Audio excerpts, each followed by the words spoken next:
សុភាសិតជំពូក16 ខ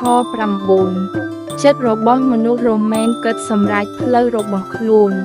តែគឺព្រះយេហូវ៉ាដែលទ្រង់តម្រង់ជំហានគេវិញ ខគម្ពីរប្រចាំថ្ងៃ សូមព្រះប្រទានពរ ព្រះអង្គម្ចាស់ទ្រង់ជាអ្នកគង់វេនៃខ្ញុំ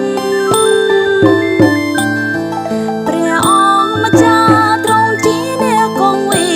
នៃខ្ញុំអិនភ័យបារម្ភបើទ្រង់នាំខ្ញុំដើរទៅមុខ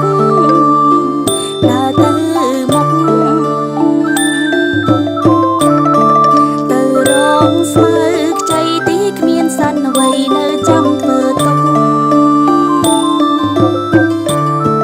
ទៅរងស្មើខ្ចីទីគ្មានសិនអ្វីនៅចាំធ្វើទុកទ្រង់នេះនាំមុខមិនឲ្យខ្ញុំភ្លាត់ទាចេញឆ្ងាយទាចេញឆ្ងាយទ្រង់ឲ្យខ្ញុំសម្រាននៅវាស្មើលំហើយទ្រង់ឲ្យខ្ញុំសម្រាននៅវាស្មើលំហើយកុំសានទុំស្វាយដែលប្រនងហើយនឹងតំនឹងតំទ្រង់នាំខ្ញុំទៅដំរងសំដៅទាំងហោថ្លាឆ្វងទ្រង់នាំខ្ញុំទៅដំរងសំដៅទាំងហោថ្លាឆ្វងក៏កាយដំរងប្រឡឹងខ្ញុំផងអឡើងវិញឡើងវិញ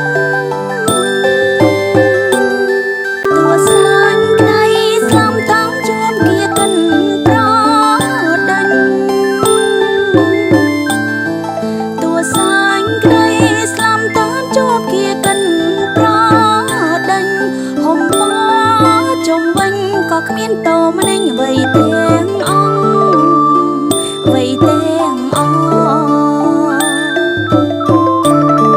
ទ្រង់គង់ជាមួយជួយដល់ទុំព្រួយមិនឲ្យមានគ្រោះទ្រង់គង់ជាមួយជួយដល់ទុំព្រួយមិនឲ្យមានគ្រោះទ្រង់ជួ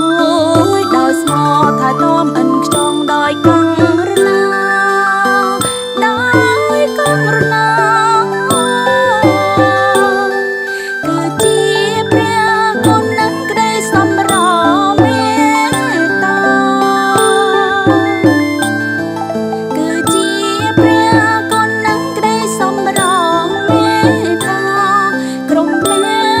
វេលាទ្រង់ដល់ហោហៀលើប្រមាណ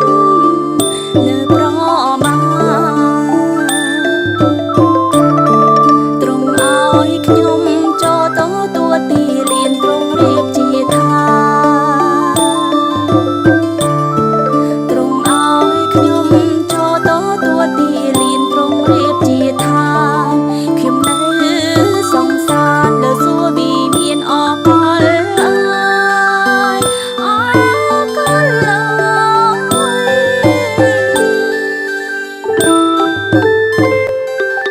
សូមព្រះប្រទានពរ